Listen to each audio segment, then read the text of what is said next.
మేడిగడ్డ బ్యారేజీ మరమ్మతులపై తెలంగాణ రాష్ట్ర ప్రభుత్వం ఫోకస్ పెట్టింది. ఎన్డీఎస్ఏ కమిటీ మధ్యంతర సిఫార్సుల మేరకు చర్యలు తీసుకుంటోంది. ఇప్పటికీ మరమ్మతులు ప్రారంభించింది L&T నిర్మాణ సంస్థ. వరదకు అడ్డంకులు లేకుండా 7వ బ్లాక్లోని గేట్లను పూర్తిగా తెరవాలని నిర్ణయం తీసుకుంది. 7వ బ్లాక్లోని 14, 15 పిల్లర్ల మధ్య గేట్ ఎత్తారు ఇంజనీర్లు. 19, 20, 21 పిల్లర్ల మధ్య గేట్లు మినహా మిగతా వాటిని ఎత్తేందుకు ప్రయత్నాలు చేస్తున్నారు.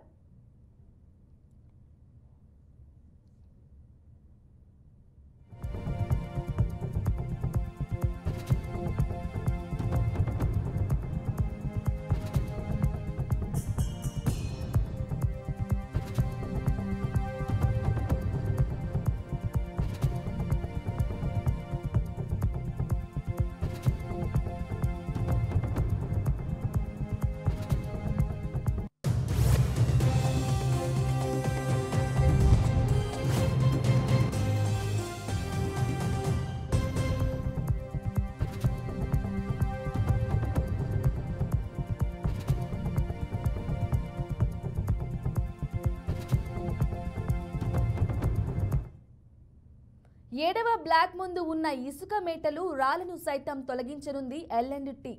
గేట్లు పూర్తిగా ఎత్తిన తరువాత మరమ్మతులకు సన్నద్ధం కానుంది.